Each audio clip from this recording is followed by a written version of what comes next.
وعلى آل سيدنا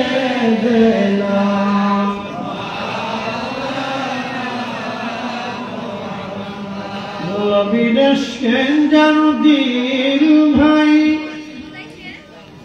এ ভুবনে কাঁদে না রোজ হাসরে ভাই জানতারা নবীজির দেখা পাবে না আল্লাহুম্মা মাশাআল্লাহ আল্লাহু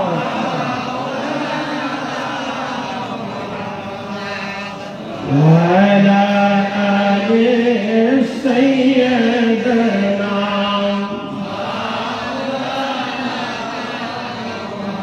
لا إله إلا الله لا إله إلا الله لا إله إلا الله حسبي ربي جل الله ما في أهنور محمد لا إله إلا الله لا إله إلا الله لا إله إلا الله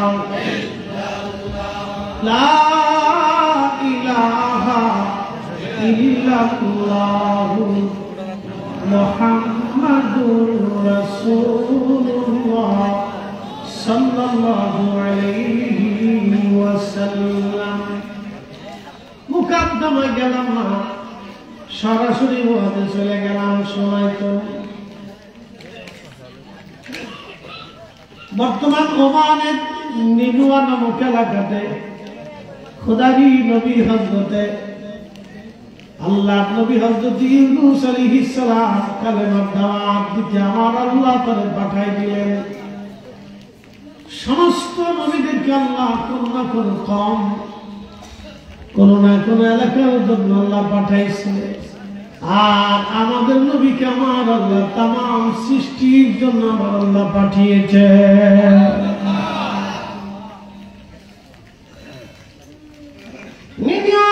এলাকায় 1 থেকে 1.5 লক্ষ মানুষের বসবাস আল্লাহ হযরত ইউনূসকে পাঠাইলেন বহুদিন ধরে খোদারি নবী ইউনূস আলাইহিস সালাম নিনুয়ার ভিতরে কালেমার দাওয়াত দিতে লাগলেন কেউ মানে না কেউ বুঝে কেউ বুঝে না কেউ মানে না কেউ বুঝে কেউ বুঝে বহুদিন কষ্ট করার পরে সামান্য কিছু মানুষ কালেমার দাওয়াত গ্রহণ করল তাহলে ইউনূস আলাইহিস সালাম যে যাবে বলতেছে এই দেশে চলে যায় এদেশের মানুষ বুঝে না মূল নেজার করে হযরত ইউনূস রওনা দিলেন কিন্তু আমার আল্লাহর সাথে পরামর্শ না করে বের হয়ে গেলেন ইতিমধ্যে হযরত ইউনূস খোদার কাছে দোয়া করলেন রাব্বি গজব দিয়ে দাও এই জাতির মধ্যে আমি চললাম আর আমি থামবো না হযরত ইউনূস আলাইহিস সালাম রওনা দিলেন আকাশে মেঘ জমে গেল সারা আকাশ কালো হয়ে গেল গজব আসবে আগের যুগে আমার আল্লাহ পাথর ফেলাইয়া গজব নাজিল করাইয়া আমার আল্লাহ সৃষ্টিকে ধ্বংস করে দিতেন জাতিদেরকে ধ্বংস করতেন যদি আপনি বাহারে মায়েতে যান মরা সাগর এই বাহারে মায়েতে কওমে লূত আলাইহিস সালামের কওম যারা সমকামিতা করত পুরুষে পুরুষে সমকামী নারী নারী সমকামী সারা পৃথিবীতে বর্তমান সমকামীদের একটা দল আছে গ্রুপ আছে পৃথিবীর নিকৃষ্ট চিন্তা তাদের মধ্যে যে চিন্তা কুকুর কোনোদিন করে নাই বিড়াল কোনোদিন করে নাই সাপ বিচ্ছু কোনোদিন করে নাই সেই চিন্তা মানুষ করেছে তার নাম সমকামিতা পুরুষে পুরুষে নারী নারী জেনা, এটাকে বলা হয় সমকামিতা। পৃথিবীর নিকৃষ্ট কাজ, এটা কুত্তাও কোনদিন করে, গরু ছাগল করে, এটা মানুষের চিন্তা করে। তো লূত আলাইহিস সালামের কওম এতে আসক্ত হয়ে হযরত লূত আলাইহিস সালামের কাছে আমার আল্লাহ 12 জন ফেরেশতা পাঠাইলেন জিবরাইলের নেতৃত্বে। 12 জনকে যুবকের বেশ ধরে সুন্দর চেহারা দিয়ে ফেরেশতারা লূত আলাইহিস সালামের বাড়ি আসলেন। লূত আলাইহিস সালাম মেহমান ভেবে তাদেরকে ঘরে নিলেন, সুন্দর করে খাবার দাবার দিলেন, কিন্তু তারা খায় না। আল্লাহর নবীর সুন্নাত হলো কোন মেহমান যদি তোমার বাড়ি আসে, হিন্দু হলো, বৌদ্ধ হলো, কাফের হলো, তুমি তার সম্মান করবা, তার নিরাপত্তা দিবা, তার খাবার দিবা। একসাথে বলবেন না মারহাবা। যদি মেহমান বিধর্মী হয় তাও তুমি সম্মান করো। কাফের হলেও তার দেখভাল করো না, অসুবিধা সুবিধাগুলিকে পর্যবেক্ষণ করো যদি মেহমান হয়ে থাকে।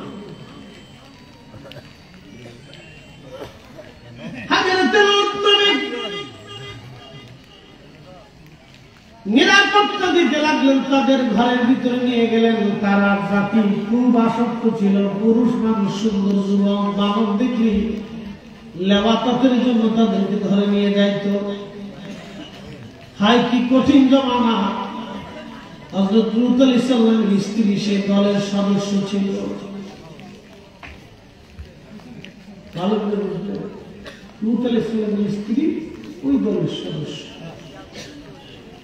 আল্লাহ নবীর বাড়ি মেহমান আসছে, লূতের স্ত্রী পিছন দিক দিয়ে পালায়া, পিছন দিক থেকে পালায়া তার কমরে যা বলতেছে, কমের মানুষ শুনছ, আমাদের বাড়ি 12 জন মেহমান এসে, যুবক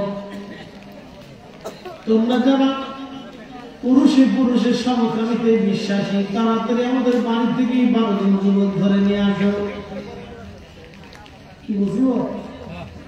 নবী লূত আলাইহিস সালামের স্ত্রী সমকামিতার সদস্য, আর সারা পৃথিবীতে সমকামীরা মিছিল করে আমাদের অধিকার করতে হবে। কুত্তা পর্যন্ত চিন্তা করে। আমাদের দেশের নতুন সিস্টেম হচ্ছে গার্লফ্রেন্ডের বয়ফ্রেন্ড, আমি নাম দিচ্ছি কুত্তা ফ্রেন্ড। কি ফ্রেন্ড নাম দিচ্ছি? কুত্তা ফ্রেন্ড। কোন পুরুষের গার্লফ্রেন্ড হতে পারে না, কোন নারীর কোন বয়ফ্রেন্ড হতে পারে না। ঠিক একবারে নিকৃষ্ট নাম দিচ্ছি কুত্তা ফ্রেন্ড। আমাদের সমাজ নষ্ট হচ্ছে। শোনেন, আমরা প্রজন্মের ব্লাড নষ্ট দিচ্ছি।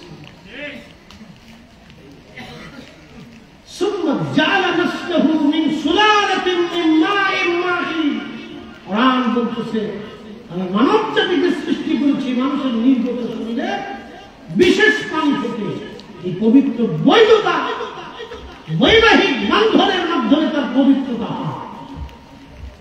আমাকে দেখতেছেন, আমি বাবা মার পরিচয় পেয়েছি আমার বাবা মার বৈবাহিক পবিত্র বন্ধতার মাধ্যমে, বন্ধনের মাধ্যমে। কুত্তা ফেলেন বয়ফ্রেন্ড গার্লফ্রেন্ড কুত্তা ফেলে।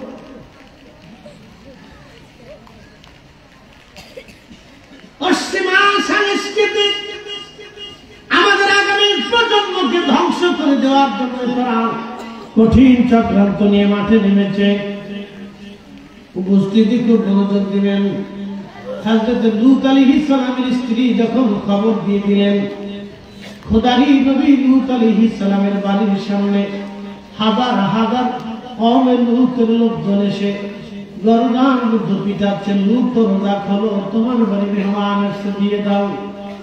আল্লাহ নবী ডাক দিয়ে বললেন, রে আমার কওম, আমার অনেকগুলি কন্যা সন্তান আছে, তোমরা যদি চাও তোমাদের সাথে বিয়ে দিব, কিন্তু তারা আমার বাড়ির মেহমান।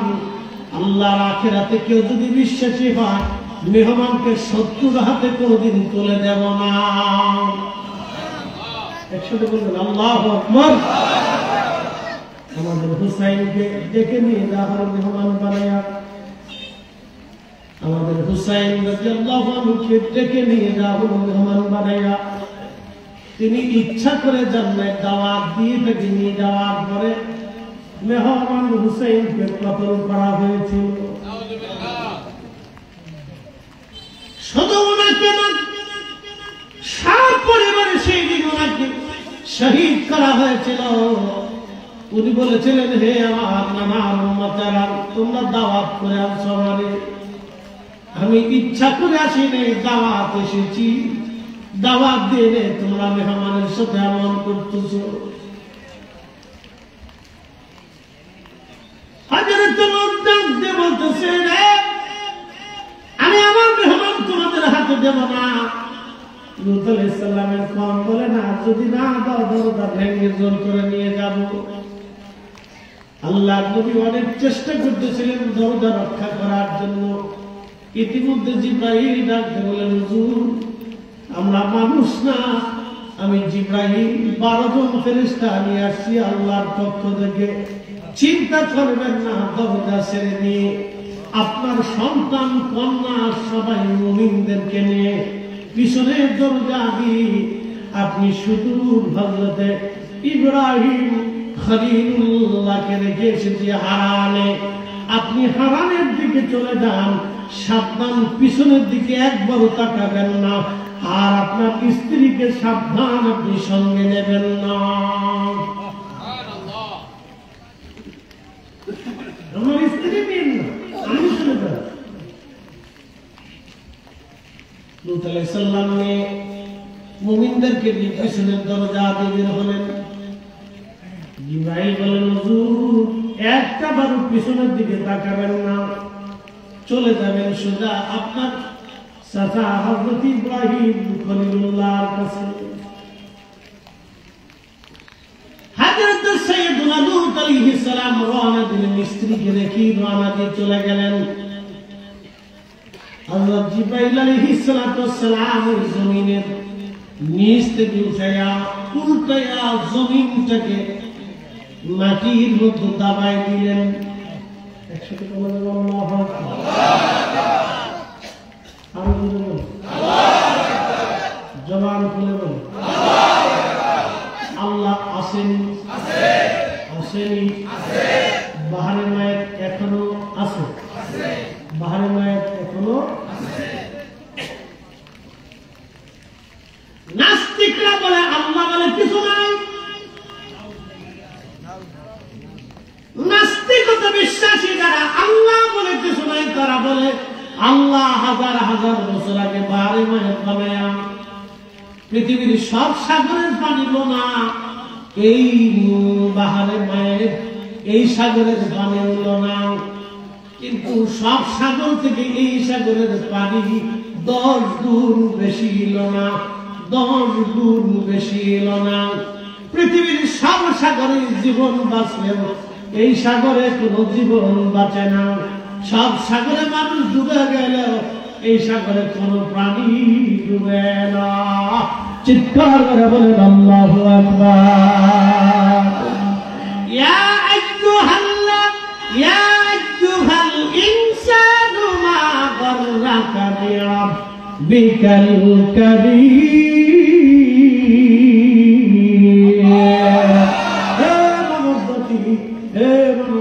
হে মানব জাতি, কি করে তোমরা, কিসে তোমাকে আমি আল্লাহ থেকে জুদা করে দিল বলো, কিসে তোমাকে আল্লাহ থেকে জুদা করলো বলো, কিসে তোমাকে আল্লাহ থেকে জুদা করলো বলো। হে মানব, কিসে তোমাকে আমি আল্লাহর আইন থেকে জুদা করলো বলো, কিসে তোমাকে আমি আল্লাহ থেকে জুদা করে দিল বলো। সেই বাহারে মায়ের এখনো আছে, ওই বাহারে মায়ের পাশে একটা মূর্তির মতো দেখলেন পাথর, ওই পাথরটাই হযরত লূত আলাইহিস সালামের স্ত্রী। আল্লাহ তার পাথরের মতো বানায় এখনো কোটি কোটি মানুষ আল্লাহ দেখায় দিয়ে বলে, দেখো আমি আল্লাহ আছি। বলে সনাতন ধর্মের বিশ্বাস হলো বিদ্যার ক্ষমতা আছে, খাবারের দেবতা আছে, এই জন্য তারা সরস্বতীর পূজা করে। সাপে যাতে না কামড়ায় সেই জন্য মনসার পূজা করে। যৌবন যাতে ঠিক থাকে সেই জন্য তারা শিবের পূজা করে। নিরাপত্তা যেন সুন্দর হয় সেই জন্য লোকনাথের পূজা করে। আর যদি শত্রু থেকে বাঁচতে চায় সেই জন্য মা দুর্গার পূজা করে। এরপরে আরো বহু পূজা তাদের আছে, গণেশের পূজা করে। এরপর আপনার কালী পূজা করে, লক্ষ্মী পূজা করে। যাতে ঘরের মধ্যে বরকত হয় সেই জন্য লক্ষ্মী পূজা করে। কথা বল না কেন করে না? এটা ওনার ধর্মের বিষয়, আমার আমি কটাক্ষ করতেছি, বোঝার জন্য করতেছি। এইরকম দেবতা হতে হতে হতে হতে হতে হতে একটা না দুইটা না তিনটা না 33 কোটি দেবতা হয়েছে। কত কোটি? সারা পৃথিবীতে হিন্দু আছে কত কোটি? 100 কোটি প্লাস 100 কোটি। তাহলে 33 কোটি যদি দেবতা হয় তাহলে এক এক দেবতায় বান্দা পাইল কয়টা?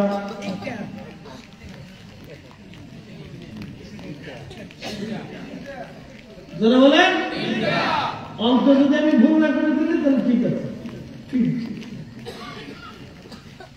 আমি কটাক্ষ করতেছি, তাদের বিশ্বাস করবো বোঝার জন্য বলতেছি। বাহারে মায়ের বানাইলেন আমার আল্লাহ। কথা বলেন এখন আছে না? কথা বলেন আছে? আল্লাহ আসেনি? কয়জন? যারা বলেন আশহাদু আল্লা ইলাহা ইল্লাল্লাহু ওয়াহদাহু লা শারীকা লাহু। চিৎকার করে ধরে বলেন আল্লাহু আকবার।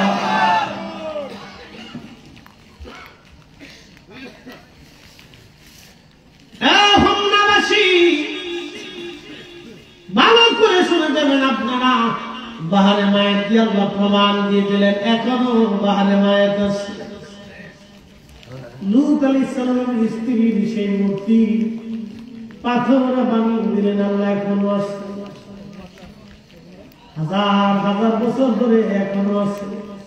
আল্লাহ যে আছে এটা তার বাস্তব প্রমাণ। ঠিক কি না? সাইয়্যিদুনা ইব্রাহিম আলাইহিস সালাম কাবা ঘর গাঁথতেছিলেন, অনেক উঁচু হয়ে গেল, আল্লাহ বলে পারেন না।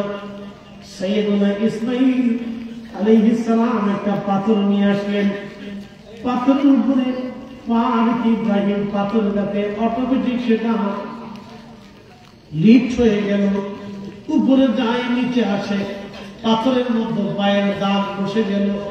এখনো বেশি পায়ের দাগ গেলা পাথর কাবা শরীফে মাকামে ইব্রাহিমে আছে।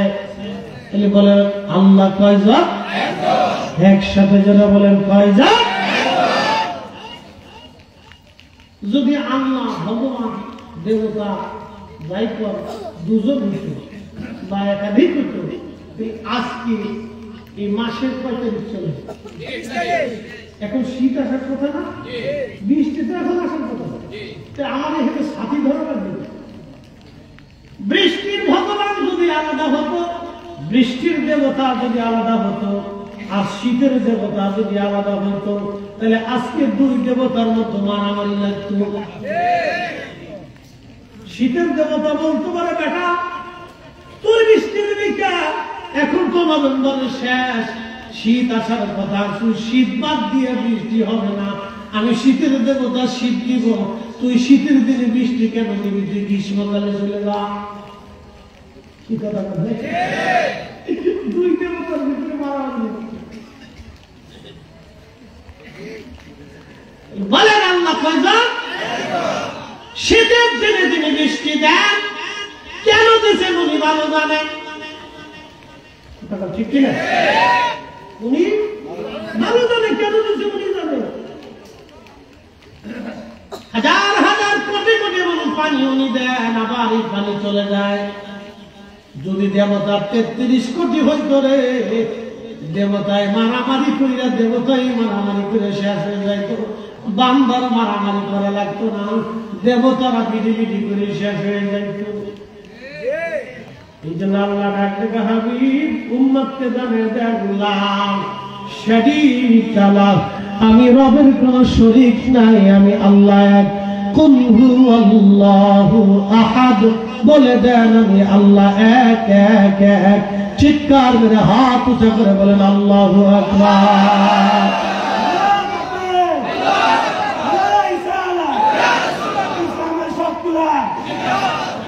তুমি রহমান, তুমি মেহেরবান, তুমি রহমান, তুমি মেহেরবান। অন্ধ গাহে না শুধু তোমার গুণগান, ঠিক কিনা? অন্ধ গাহে না শুধু তোমার গুণগান, বুঝে বুঝে না তব শান। তুমি রহমান, তুমি মেহেরবান, তুমি রহমান, তুমি মেহেরবান। কখনো তোমাকে যদি ভুলি, হেদায়েতের আলো জেলে নিও কাছে তুলি। ঠাই দিও প্রিয়তম, ঠাই দিও প্রিয়তম, অগমহিয়ান। তুমি রহমান, তুমি মেহেরবান, তুমি রহমান, তুমি মেহেরবান। বুঝতে অসুবিধা? হাজিরিন খুব মনোযোগ দেবেন। হযরত ইব্রাহিমের সেই পায়ের পাথরের দাগ মাকাম ইব্রাহিম এখনো আছে। তাহলে বুঝে যান আল্লাহ নবীজি মেরাজে যাবে, বাইতুল আকসা নামাজ হয়ে গেল, সব নবীরা নামাজ পড়লেন, নামাজ পড়ার পরে নবীজি বের হলেন। ঠিক এমন সময় একটা পাথর নবীজিকে সালাম দেয়, আসসালাতু আসসালামু আলাইকা ইয়া রাসূলুল্লাহ। নবীজি বললেন, পাথরে কেন তুমি আমার সালাম দাও? পাথর বলল, 1400 বছর ধরে আপনার অপেক্ষায় বাইতুল আকসার পাশে আমি দাঁড়িয়ে আছি। আমি শুনছি আপনি আসবেন আর মেরাজ হবে, এইখান থেকে আপনি উরুস করবেন, বরাকের পিঠে চড়বেন। প্রিয় নবী গো, আপনার একটু কদমের ধুলির আশায় আমি পাথর 1400 বছর ধরে দাঁড়ানো। একসাথে বলা যাবে কি আর রাসূলুল্লাহ? বলে নবী হক না বেহক? মুহাম্মাদুর রাসূলুল্লাহ সাল্লাল্লাহু আলাইহি ওয়াসাল্লাম। 1400 বছর ধরে পাথর নবীর অপেক্ষায় দাঁড়ানো। নবীজি বলেন, পাথর কি চাও? পাথর দেখে বললেন, ইয়া রাসূলুল্লাহ, আপনি আপনার পবিত্র কদম আমার পিঠের উপরে রাখবেন, কদমের একটু ধুলির আশায় আমি পাথর 1400 বছর ধরে দাঁড়ানো। না না হয় না, আরো ধরে বলেন। আমি যে বলেন আবেদন মঞ্জুর। আল্লাহ নবীর পাথরে কদম রাখলেন, আল্লাহ ডাকতে বলেন, পাথরে নরম হয়ে যাও। সাথে সাথে পাথর নরম হয়ে গেল। আল্লাহর হাবিবের কদম মুবারকের সাপ, বাম পায়ের সাপ, বাম পা রেখে নবীজি বরাকে চড়বে, বাম পায়ের সাপ পাথরের মধ্যে লেগে গেল। এখনো বাইতুল আকসাতে সেই পাথর আছে, সেই পাথরে কোনো ঘাম লাগাইতে হয় না, আতর দিতে হয় না। 1450 বছর ধরে ওই পাথর থেকে এখনো জান্নাতের ঘেরান আসে, ঘেরান আসে, ঘেরান আসে, ঘেরান আসে। একসাথে বলা যাবে কি ইয়া রাসূলুল্লাহ? ভুবনের প্রিয় মুহাম্মদ এলো রে দুনিয়ায়, সাগর আকাশ বাতাস দেখবি দুনিয়া আয় আয় রে সাগর আকাশ বাতাস দেখবি দুনিয়া ধুলির ধারা বেহেশত আজ জয় করিল দিল রে লাজ আজকে খুশি ঢল নেমেছে ধূসর সাহারা সাগর আকাশ বাতাস দেখবি দুনিয়া আয় রে সাগর আকাশ বাতাস দেখবি দুনিয়া ত্রিভুবনের প্রিয় মুহাম্মদ এলো রে দুনিয়া আয় রে সাগর আকাশ বাতাস দেখবি দুনিয়া আয় রে সাগর আকাশ বাতাস দেখবি দুনিয়া সেই পাথর এখনো পাথর দাগ এখনো 1450 বছর পর্যন্ত গ্রাম আসে পৃথিবীর এমন কোন আচরণ নাই সেই গ্রামের সাথে অ্যাডজাস্ট হবে একত্রিত হবে বলেন আল্লাহ আছে আস্তে হয়ে গেল না জোরে বলেন আছে কয়জন লাম ইয়ালিদ ওয়া লাম ইউলাদ ওয়া লাম ইয়াকুল লাহু কুফুয়ান আহাদ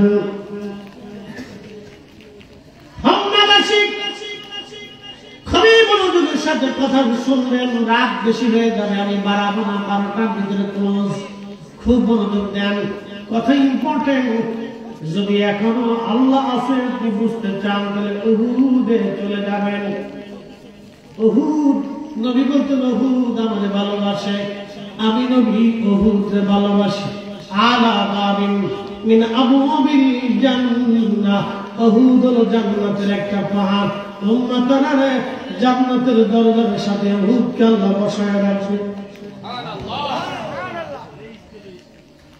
উহুদের যে ফাঁকা জায়গাতে নবীজি বিশ্রাম করেছিলেন দপ্তর মোবারক শহীদ হয়ে যাওয়ার পরে দিনে গেলে পাবেন না রাত্রিবেলা যাবেন এখনো ওইখান থেকে সুঘ্রাণ আসে আমি নিজে এই বছর হজে আমি একা না সিলেটের খাজা গুরুদের সঙ্গে আমি হজে গেলাম জালালাবাদী সাহেবের সঙ্গে মদিনার থেকে ফিরে চলে আসবো হাজি শেষ করে বাড়ি আসার সময় 2 দিন আগে আমার মন শুধু বারবার কাঁদে উহুদে একবার আমি যাব তো খাজাকে বললাম ভাই যান মানো রাত্রিবেলা চলেন একটা বার যাই সিলেটের আরো কয়েকজন আলেম ওলামার সঙ্গে আমরা গেলাম আল্লাহর কসম করে বলি মাহফিল সাক্ষী আমি যখন উহুদের ওই ফাঁকা জায়গা রাত্রিবেলা গিয়েছি রাত্রিবেলা যখন ওই ফাঁকা জায়গাতে গেলাম শুধু বাতাসি সুঘ্রাণ বেশে বেশে আসতে লাগলো সুঘ্রাণ বেশে বেশে আসতে লাগলো ঠিক একই সুঘ্রাণ বাইতুল আকসাতে নবীজি যে কদম মোবারকের ছাপ উহুদে যে সুঘ্রাণ বাইতুল আকসাতে একই রকম সুঘ্রাণ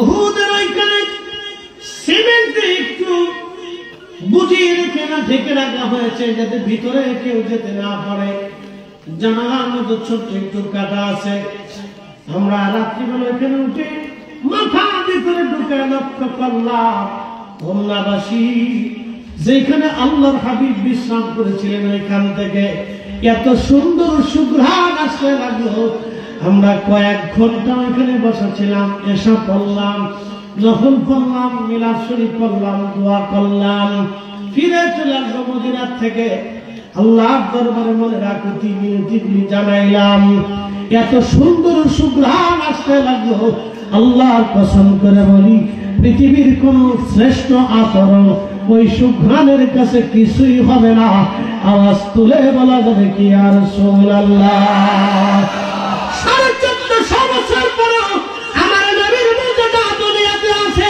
কথা বলেন ঠিক না বেঠিক তাহলে বলেন নবী হক না বেহক আল্লাহ কয়জন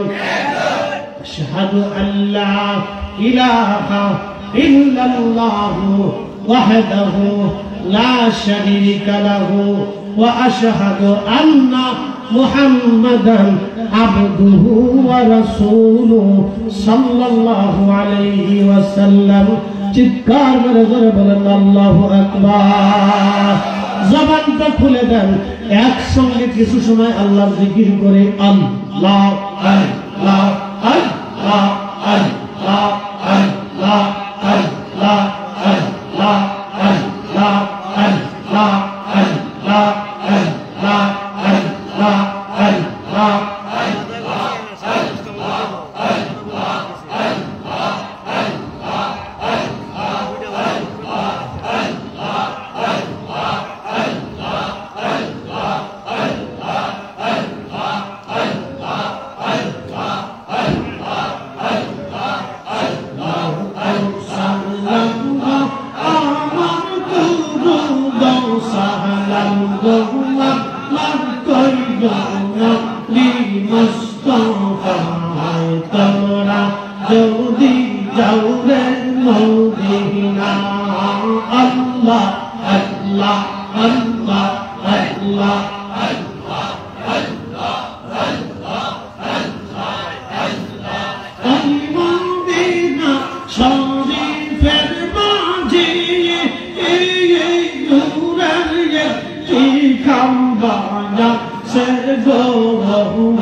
Hey! প্রেমের কারণে প্রেমের দৌড়ে বান্দরে মাদিনার শহরে আল্লাহ আল্লাহ আল্লাহ আল্লাহ আল্লাহ আল্লাহ আল্লাহ আল্লাহ আল্লাহ আল্লাহ আল্লাহ আল্লাহ আল্লাহ আল্লাহ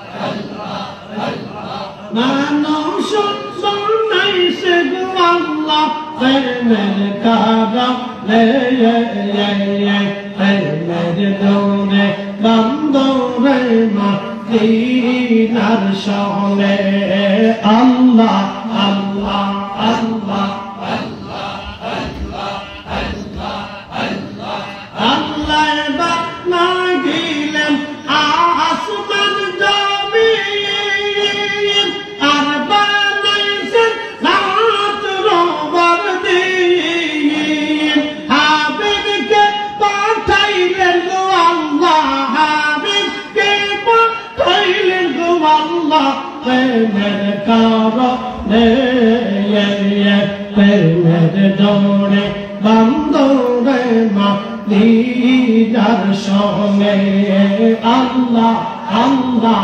আল্লাহ আল্লাহ আল্লাহ আল্লাহ আল্লাহ আল্লাহ আল্লাহ আল্লাহ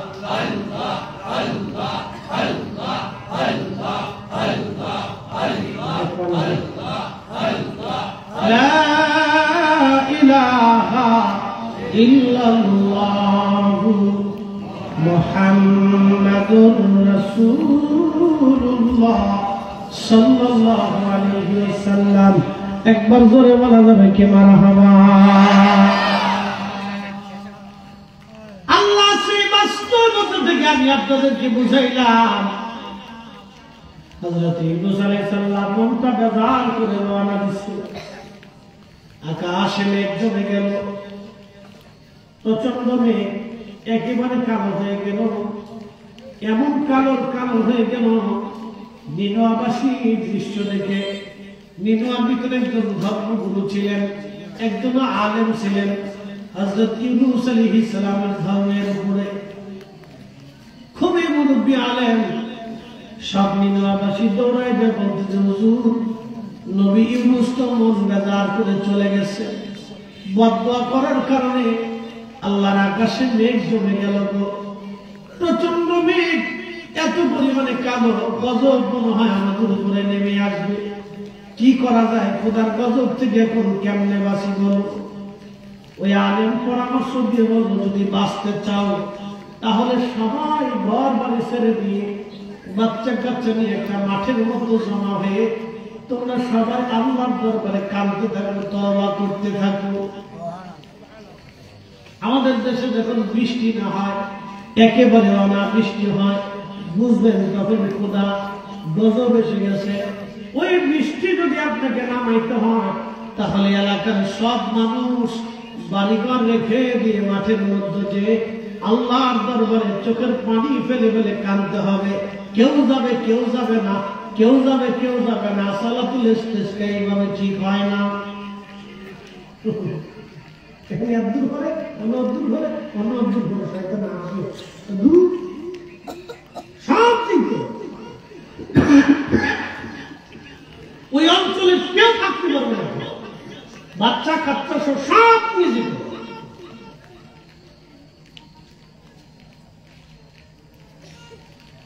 নিনওয়াবাসী সবাই মিলে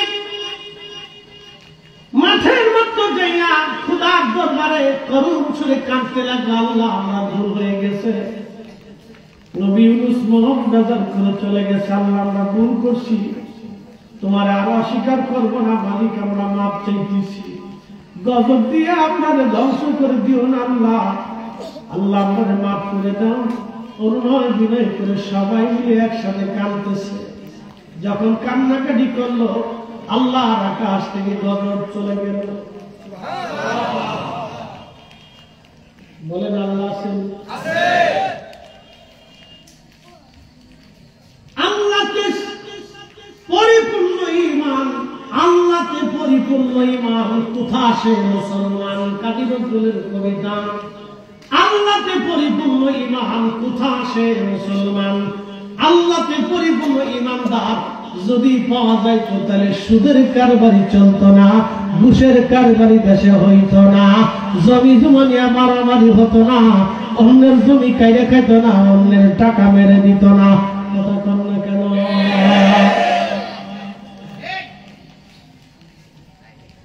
আমাদের দেশে বিচার সালিশের চোখ তুমি দিয়ে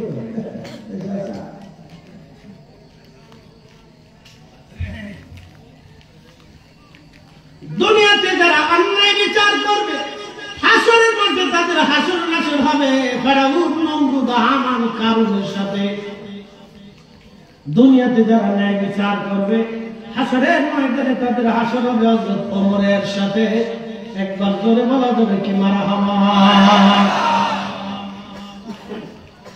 ইন্নাল্লাহ ইয়া'মুরু বিল আদলি ওয়াল ইহসান। মালিক কুরআনে বলতেছে আমি এখন হুকুম প্রদান করছি, ন্যায় করবা, অন্যায় করবা না, ন্যায় করবা, অন্যায় করবা না, ন্যায় করবা, অন্যায় করবা না, ন্যায় করবা, অন্যায় করবা না।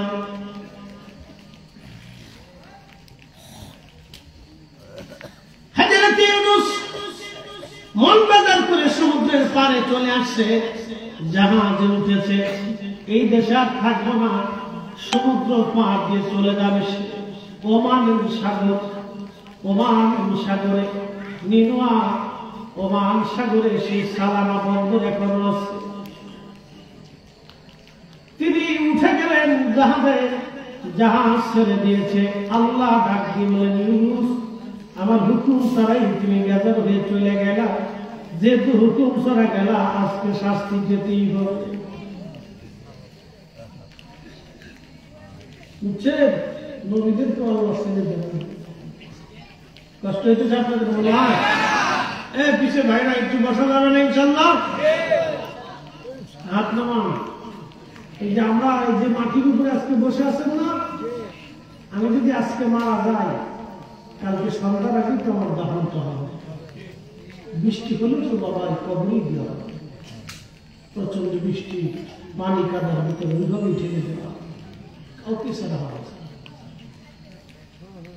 ডক্টর ইউনূস যদি বলে না বৃষ্টিও না, ও মাটির ভিতরে হামলে দিল, খাতির করে না। প্রধান উপদেষ্টা শেষ, এত কবরের পাশে কেউ যাইতো না। কথা বলে বাংলাদেশের বড় বড় ধনী মরে গেছে না, বসুন্ধরা, যমুনা, মেক্সিকো, আর কত কত দিয়ে আছে। মেক্সিকো মরবে মৌসুমি ডিজেল খেলা উঠবে না, দরবেশ দরবেশ দরবেশ কেউ না, দরবেশ ভ্যাকসিন না, বিরাট দরবেশ আর দাবি বলে।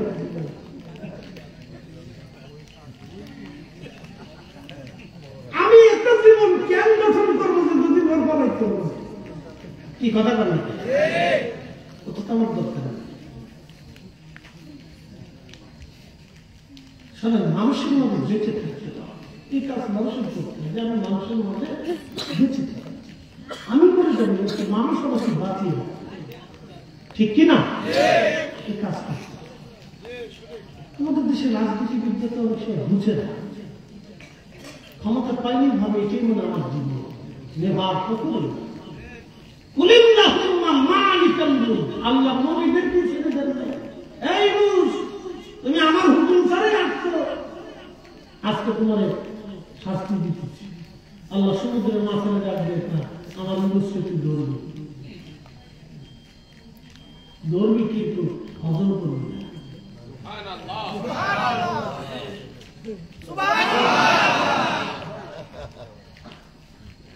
দৌড়বি কিন্তু হজম কিন্তু করবি না।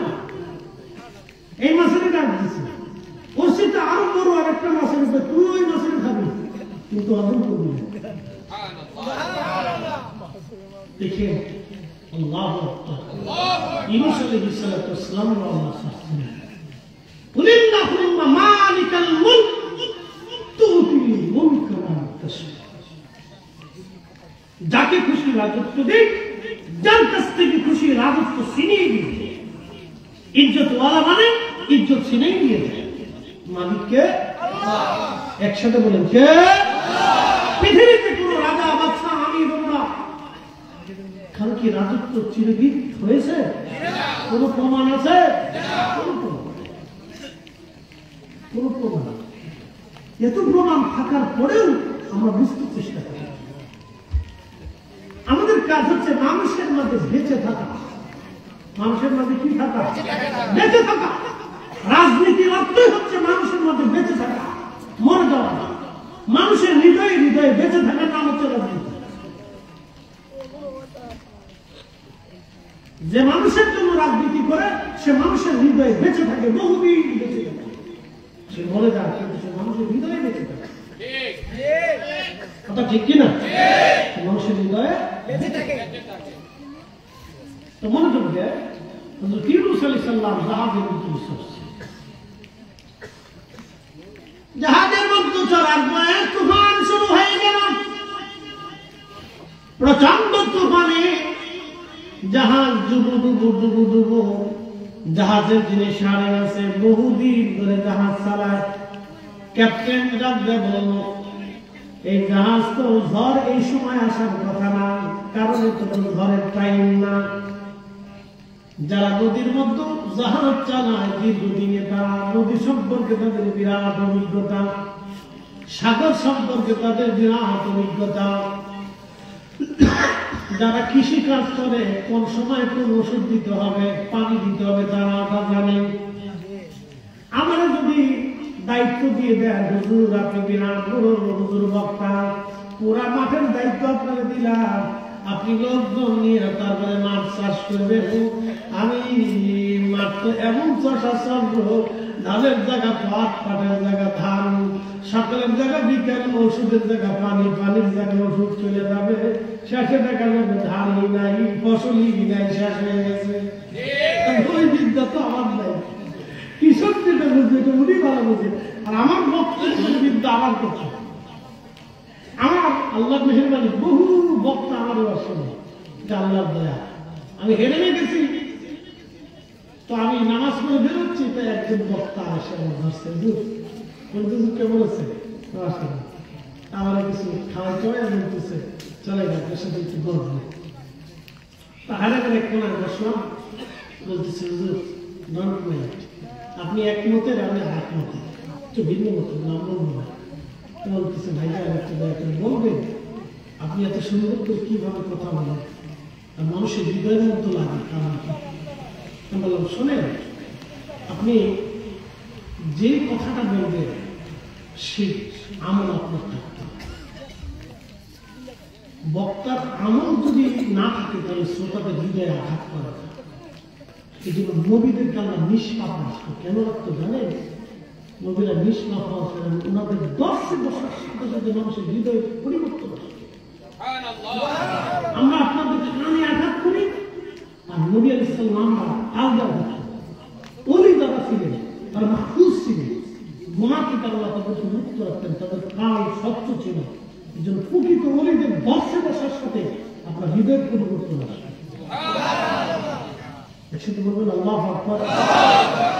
খাজা বাবা আজমিরি এটা 90 কোটি মানুষকে কালেমার দিশা দিতে পারে, বুঝতে তার কালবে শক্তি কত ছিল। একসাথে বলেন আল্লাহু আকবার। আজকে ভারতের হিন্দুত্ববাদ, ইসলাম, উগ্র হিন্দুত্ববাদেরা বলতেছে খাজা বাবা আজমিরির মাজারের নিচে বলে তাদের মন্দির ছিল, ওটা ভেঙে ফেলতে হবে। কত বড় খাটাস চিন্তা করে না, 14 গোষ্ঠী খাজা বাবার সাথে জীবনে যুদ্ধ করে পারা নাই। কথা কন না কেন? পৃথিবীর 14 গোষ্ঠী নিয়ে যুদ্ধ করে খাজা বাবার সাথে টিকতে পারে, আর হ্যাঁ তারা 3-4 লাঠি সুটা নিয়ে বাংলা করতেছে। কত বড় পাগল ছাগল দেশে জন্ম দিচ্ছে। হ্যাঁ, ও বুঝেই তোমাদের ভিতর কামড়া থাকবে।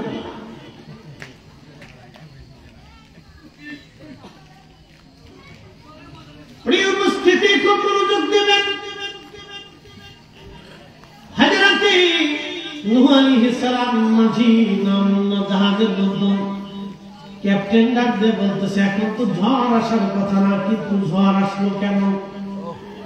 ক্যাপ্টেনের চিন্তা হলো এই সময় তো ঝড় আসার কথা না, কিন্তু হঠাৎ ঝড় কেন? নিশ্চয় আমার জাহাজের মধ্যে এমন কোন গোলাম আছে যে মনিবের কাছ থেকে অনুমতি না নিয়ে পালাই চলে আসছে। ক্যাপ্টেন ধরা পড়ে গেছে।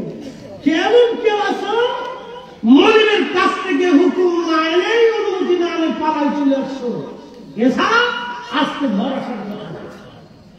তাড়াতাড়ি বলো, না হলে কিন্তু বাছাই করার পরে তাকে কঠিন শাস্তি দেওয়া। ইউনূস আলাইহিস সালাম তো জানে আমি আল্লাহর কাছ থেকে না বলি শুনেছি, আমার মালিকের সাথে কথা না বলি তো অনুমতি ছাড়া চলে এসেছি। ইউনূস আলাইহিস সালামকে আদেশ ক্যাপ্টেন বলতেছে, হুজুর আমি তো আপনাকে চিনি, আপনি তো কোনো মানুষের গোলাম না, তা আমি কেমনে বলছি? ক্যাপ্টেন আমার মালিকের সাথে কথা না বলে অনুমতি ছাড়া আমি চলে এসেছি, তুমি আমার জাহাজ থেকে ফেলে দেবো। ক্যাপ্টেন বলতেছে, হুজুর আপনাকে জাহাজ থেকে আমি ফেলতে পারবো না, জাহাজ ডুবে যাচ্ছে। ইউনূস আলাইহিস সালাম আমার জন্য জাহাজ ডুবে এতগুলি মানুষের প্রাণ সংহার হতে পারে, আমি নিজেই জাহাজ থেকে নেমে যাচ্ছি, জাহাজে পড়ে দেয়, জাহাজ দিবে মাসে চুপচাপ দাঁড়ায় দিচ্ছে।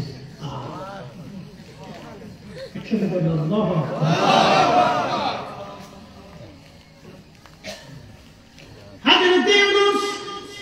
জাহাজের পাশে দাঁড়াইয়া সাগরের মধ্যে যখন ঝাঁপ দেয়, আল্লাহ বলেন মাছ এখন নিয়ে যাও।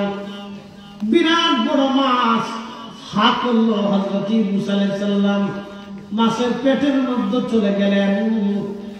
চিন্তা করেন তখন ইউনূস তো আমাদের মতো 3.5 হাত ছিলেন না, মিনিমাম 30-35 হাত লম্বা। এত বড় লম্বা একজন মানুষের গিলে খেয়ে ফেললো একটা মাছ, তাহলে মাছটা কত বড় হবে? সেই মাছের খাওয়ার জন্য আমার আল্লাহ বললেন আর একটা মাছের খাবার দিছে, তুমি আসো ওই মাছের তুমি খাবা। ইউনূস আলাইহিস সালামকে যে মাছে গিলে ফেললো, সেই মাছের আরো বড় একটা মাছে গিলে ফেললো। সাগরের ভিতরে একটা তিমি আছে, নীল তিমি বলা হয়। প্রত্যেক দিন 110 মণ খাবার নীল তিমি খায়।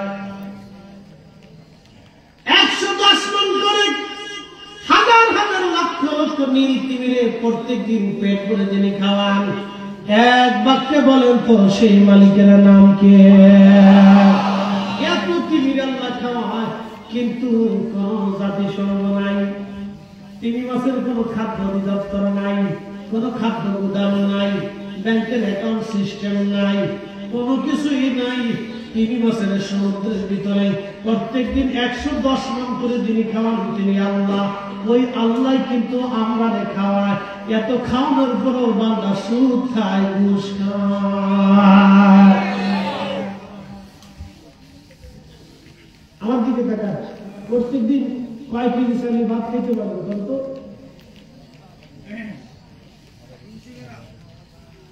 হাফ কেজি দেবে তো বছরে কয় কেজি? 365 অর্ধেক দেবে 150 কেজি, 175 কেজি। বছরে যদি 175 কেজি হয়, 60 বছরে কত কেজি খেয়েছে? আমি একদিন হিসাব করে দেখছি 8 থেকে 8.5 লক্ষ টাকার চাল নিয়ে একজন মানুষের সারা জীবনের খাবার হয়েছে। 8 থেকে 8.5 লক্ষ টাকার চাল হলে একজন মানুষের সারা জীবনের খাবার হয়েছে। 60 বছরের জীবন হিসাব করছে, 8.5 লক্ষ। সারা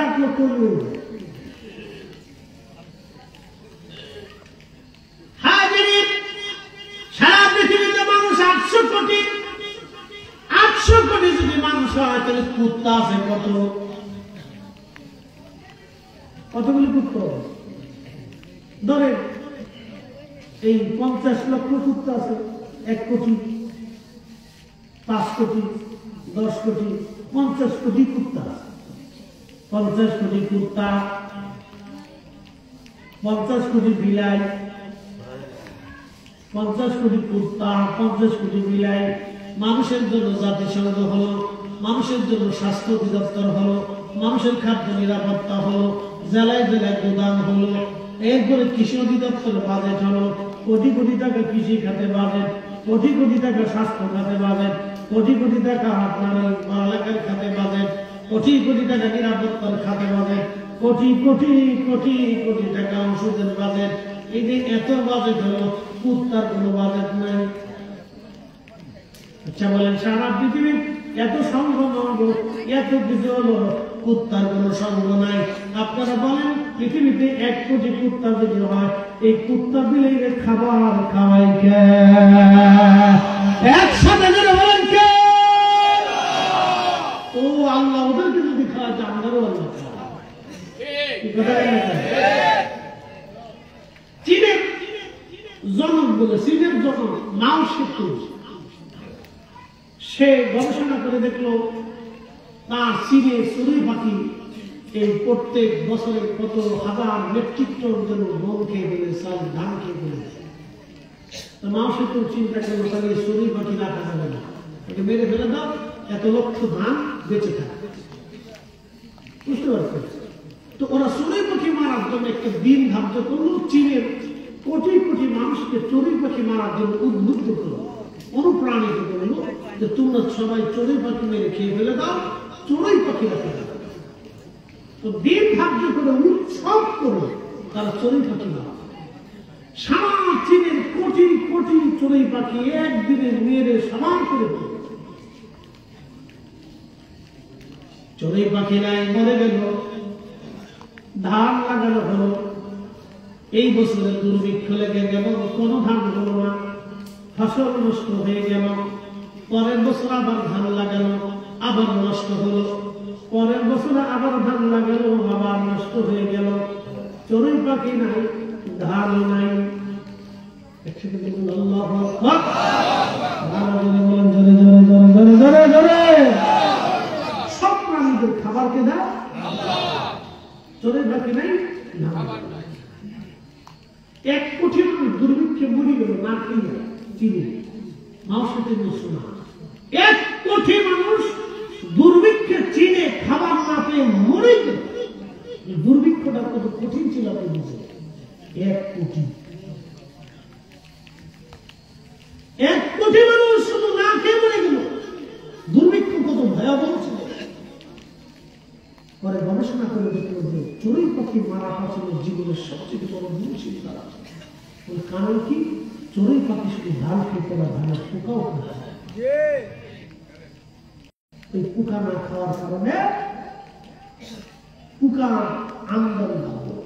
যেমন এখন একটু পুলিশ প্রশাসন দুর্বল হয়ে গেছে, সুরের আমদানি আছে। কি কথা করে ডাকাতির আমদানি বাড়বে। 2 দিন বলা হয়েছে ডাকাতি, 2 দিন বলছে। আমার 15 বছরের জীবনে আমি ডাকাতির প্রবলেম বলি 2 মাসের ভিতরে যদি আজকে আমার এই চ্যানেলে আমার ঢাকার থেকে বাসা ভাড়া চলে ছেলেরা চ্যানেল করতো, কৃষি সব শুরু করে দিয়েছে, দিনের ভাড়া শুরু করে। চিন্তা করতে পারবে? বিল্ডিং থেকে চুরি করে তালা মালা টাইটি বুঝে সব চুরি করে দিয়েছিল। মাত্র 2 ঘন্টার মধ্যে চুরি করে দিয়েছিল। আমার বসুন্ধরা বিভাগ 2 দিন টাকা দিয়েছে।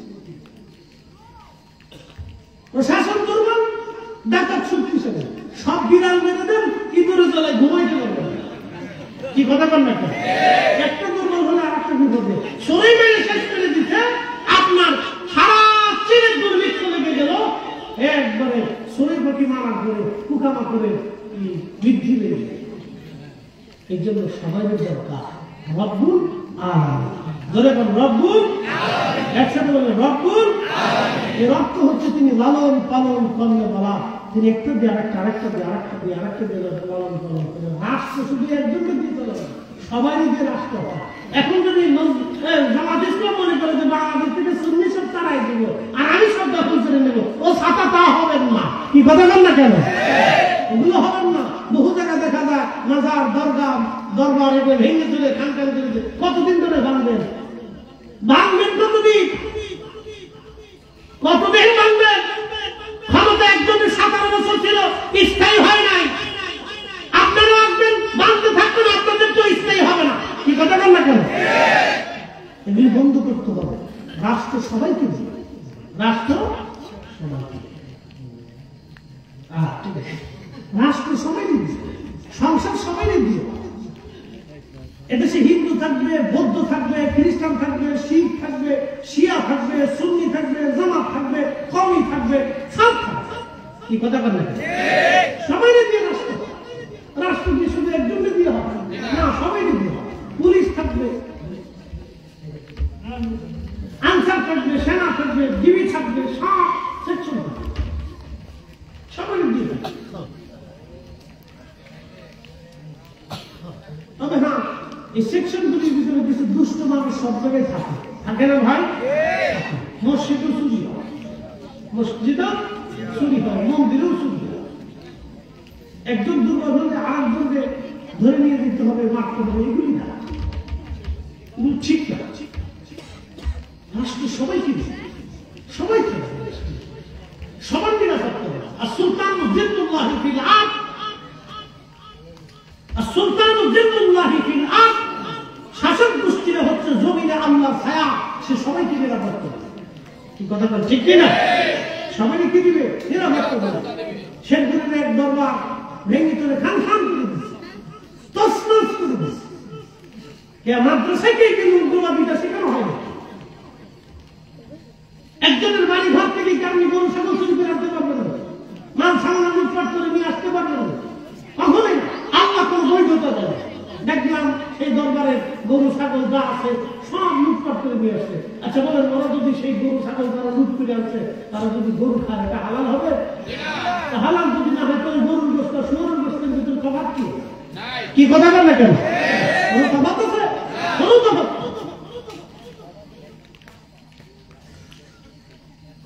এগুলো অন্য, এগুলো এক জুলুমের একটা প্রভাব। কেন আপনি জুলুম করতে যাবেন? এটা সবার অধিকার আছে, সবাই এখানে থাকে।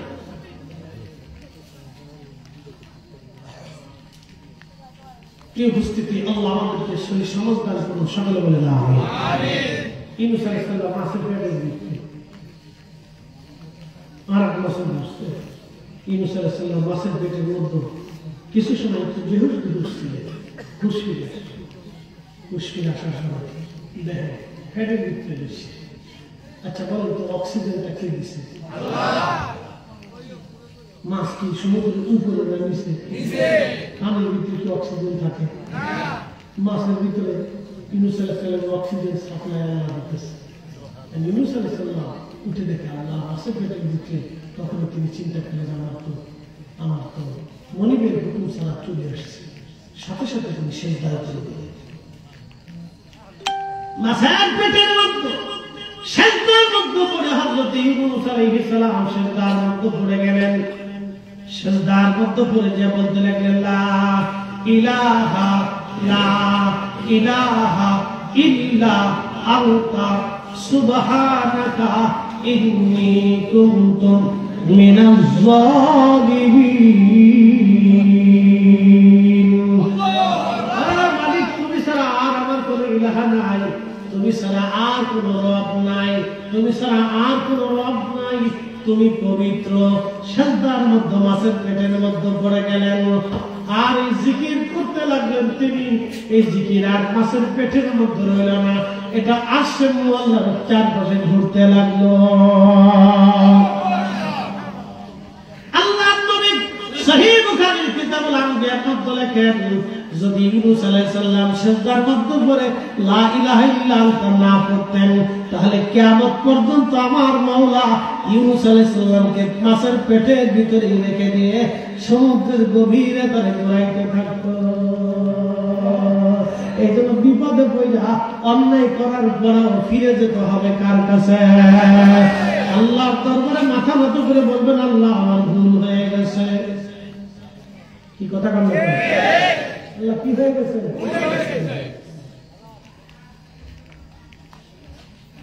প্রিয় উপস্থিতি, আল্লাহকে দিন শেষে স্বীকার করতে হবে, আল্লাহর কাছে ফিরে দিতে হবে। ইউনূস আলাইহিস সালাম 7 দিন, কোন মতো 40 দিন পর্যন্ত মাছের পেটের ভিতরে ছিলেন। নবী সাল্লাল্লাহু আলাইহি ওয়াসাল্লাম দেখে খালি জিকিরের আওয়াজ, আল্লাহ আল্লাহ আল্লাহ আল্লাহ আল্লাহ আল্লাহ আল্লাহ আল্লাহ। নবী সাল্লাল্লাহু আলাইহি ওয়াসাল্লাম আল্লাহ এত জিকির কারা করে সমুদ্রের ভিতরে, আল্লাহ ডাকে, সমুদ্রের পানি করে, সমুদ্রের পাথরে করে, কঙ্করে করে, মাছে করে, বালিতে করে, সমুদ্রের ভিতরে যত সৃষ্টি আছে সব আমি আল্লাহ জিকির করতে থাকি। খালি মানুষই জিকির করে, কারা করেন? মানুষই জিকির করে। সার দোকানে গেলে খালি গিবতের জিকির করে, হাতা বানানো, হাতা বানানো, হাতা বানানো, হাতার বউয়ার নিয়ে, হাতার মায়ের নিয়ে, হাতার গুড়ার নিয়ে, সব খালি বুঝবি কি কথা দেখে, সব খালি নিজেই পাওয়া, খালি নিজেই পাওয়া। আর কত কথা না, নিজের সমালোচনা করতে হবে, আমি ভালো না, আমার এটা ভুল, এটা ভুল, এটা ভুল, এটা ভুল, এটা ভুল। আত্মসমালোচনা হচ্ছে সবচেয়ে বড় সমালোচনা। আত্মসমালোচনা হচ্ছে সবচেয়ে বড় সমালোচনা। এই ভুল, এই ভুল, এই ভুল, এই ভুল, আমার ভুল, আমার। আহা, আমরা দিন শেষে আমার কাছে ফিরে চলে যাব। এই মাদ্রাসাটা কাদেরিয়া তাহিরিয়া সালামিয়া মাদ্রাসা, আল্লাহু আকবার। এখান থেকে 4টা ছেলে আজকে কোরআনের হাফেজ হয়ে গেল। জানেন এই কোরআন মুখস্থ করতে হবে কত সময়, কত পরিশ্রম লাগছে। আল্লাহু আকবার। এই কোরআন শরীফ সিনার ভিতরে নিয়ে ওরা কবর চলে যাবে। কিয়ামতের মধ্যে আল্লাহ ওদেরকে ডাক দিয়ে নূরের টুপি পরা, সারা পৃথিবীর মানুষ থেকে ওদেরকে ভিন্ন করে নূরের টুপি পরাবে। আর আপনারা যারা ওদেরকে সাহায্য করছে, টাকা দিচ্ছেন, পয়সা দিচ্ছেন, আপনাদের মাথাতে আমরা নূরের টুপি পরাবে। আপনাদের একটা টাকাও আমার কাছে নষ্ট হবে, এক টাকাও নষ্ট হবে। ওরা কোরআন শরীফ সিনার ভিতরে জমা, যেটা আমি পারি, আমি পারিনি, আমি অর্জন পারি না, কিন্তু আমরা ওদেরকে দিয়ে করেছি। ছোট্ট বাচ্চা 2.5 বছর কোরআন হিফজ করছে, ছোট ছোট বাচ্চাগুলি মাদ্রাসায় পড়াচ্ছে, ছোট ছোট বাচ্চারা আমার বাসায় দেখলে আপনাদের মায়া লাগা আছে, তাই না? ইনশাল্লাহ মায়া করবে। একটা কথা বলি, নিজের বাড়ি একটা গাছ রোপণ করে, অর্থ হচ্ছে গাছ ফল দিবে, এটা পানি ঢালেন, যত্ন করেন, আদর করেন, এই যে সন্তানটাকে আদর করেন, যত্ন করেন, খাবার দেন, খুব ভালোবাসে। জিজ্ঞেস করি করি, বাবাজি ছেলেটাকে এত ভালোবাসেন, কবর চলে যাবো, আমার বংশ আমার জন্য দোয়া, আমার কবরের পাশে ওরা দাঁড়াবে, তাই না? বাবার কিন্তু এই ইচ্ছা থাকে, বাকি ইচ্ছা থাকে না, আমার কবরের পাশে দাঁড়াবে। তো বাবার ইচ্ছে থেকে ছেলে কবরের পাশে দাঁড়াবে, তো সন্তানকে লালন করে নিয়েছিল। তো মাদ্রাসাটাকেও আপনারা ওই সন্তানের মতো আদর করবেন, কারণ আপনি কবরে চলে যাবেন, মাদ্রাসা কবরে যাবেন, ওখান থেকে কোরআন তেলাওয়াত চলতে থাকবে, আর এই সওয়াবগুলি আপনার কবরে যেতে থাকবে, যেতে থাকবে। একসাথে বলা যাবে বাবাজি সুবহানাল্লাহ। দিন শেষে সবাই মাটির নিচে। আচ্ছা বলেন, 100 বছরের কেউ এখানে আছে? এর অর্থ হচ্ছে 100 বছর আগে এই এলাকায় যারা ছিল, আজকে সবাই মাটির নিচে। 100 বছর পরে আমাদের ঠিকানা মাটির নিচে। এখানে আমরা যারা বসে আছি, 100 বছর পরে সবাই মাটির নিচে, কেউ মাটির নিচে, সব মাটির নিচে। নতুন প্রজন্ম আসবে, নতুন ওয়াইজ আসবে, নতুন কমিটি হবে, নতুন ছাত্র আসবে, নতুন উস্তাদ আসবে, পৃথিবী চেঞ্জ করবে। আমরা সবাই চলে যাবো মাটির নিচে। যদি চেতনা, বিশ্বাস একই যুগে অন্তরে থাকে, তাহলে প্রতিষ্ঠান থেকে আপনারা খুব দিন থেকে ভালোবেসে শক্ত করে ধরে রাখবেন, কথা বাড়াবো না। যদি আপনারা বুঝে থাকেন আপনারা ইতিপূর্বে অনেক টাকা দিয়েছেন, 1 লক্ষ টাকা দিয়ে দিয়েছেন, নগদ দিয়ে দিচ্ছেন, এটা বুঝতে পারছি আল্লাহ কোরআনের প্রতি অগাধ মহব্বত দিয়ে আপনারা দিয়েছেন। আল্লাহ খুবই জবাব দিতে কালাম, যে আল্লাহর কালামকে ভালোবাসে, সে মূলত আল্লাহকেই ভালোবাসে, কথা ঠিক কিনা? সে মূলত আল্লাহকে ভালোবাসে। যে রাসূলের দুরূদকে ভালোবাসে, সে মূলত নবীকেই ভালোবাসে। এই জন্য আর কেউ যদি থাকেন যে হুজুর আমি বলতে পারি, যা মন চাই নির্দিষ্ট করে 1 টাকাও যদি বলি হুজুর 1 টাকা দেবে, তাও যা পারবে দোয়া না, মাত্র 5 মিনিট, এরপর আমরা মিলাদ শুরু দিয়েছি। 5 মিনিট কেউ আসেন কি বাজে হুজুর আমি এটা দিই মাশাআল্লাহ তো 10 মিনিটের ভিতরে কেউ আসে কি না হুজুর এটা দিই আল্লাহ বলেন মানফিকু মিম্মা রাযাকনাকুম মিন ক্বাবলি আইয়াতি হাদাকুম তোমার মরণ আসার আগে তুমি তোমার রিজিক থেকে আল্লাহর দিতে দেবে কেউ উঠবেন না প্লিজ বসে আমাদের এখন একটু কাজ হচ্ছে আমাদের বাবা মার জন্য দোয়া করে দেওয়া শুনছেন এখন একটু দোয়া করে দেওয়া আর দোয়া হল মুস্তুল ইবাদত দোয়া হচ্ছে ইবাদতের মূল এখন দেওয়ার সুযোগ নেই একটু বসে একটু ধৈর্য যাও দিয়ে দেবো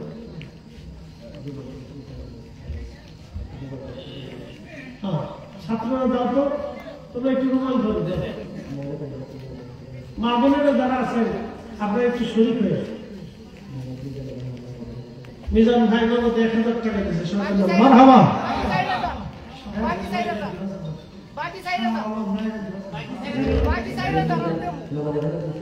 বাকি চাই মাশাআল্লাহ বাকি 4000 সবাই বলুন মারহাবা নয়াকান্দি শালম ভাই 5000 টাকা বলুন মারহাবা এক ভাই নাম বলছেন 1000 ইব্রাহিম ভাই দিয়েছে নগদ 500 টাকা নাম এক ভাই নাম বলেন মাশাআল্লাহ বলে হ্যাঁ বলা হচ্ছে হ্যাঁ সরকার ভাই আক্তার ভাই 2000 টাকা সবাই মারহাবা মা বোনের আপনার কি হাতের মেলা গলার মেলা কানের দুল নাকের দুল কানের দুল নাকের দুল এগুলো দিয়ে বলে হুজুর 2000 দিকে নজর দিলাম যার শাশুড়ি মারা গেছে যার আম্মা মারা গেছে তার একটা কানের দুল বা নাকের দুল বা একটা গহনার একটা অংশ মাদ্রাসায় দিয়ে দিবে পাল্লার বান্দি কবরে থাকবে আর নেকি পাইতে থাকবে খালি সোনা দানা ভাগ্য করে নিয়ে লন্ডন করে নিয়ে যায় না কিছু মাদ্রাসায় দিয়ে দেবে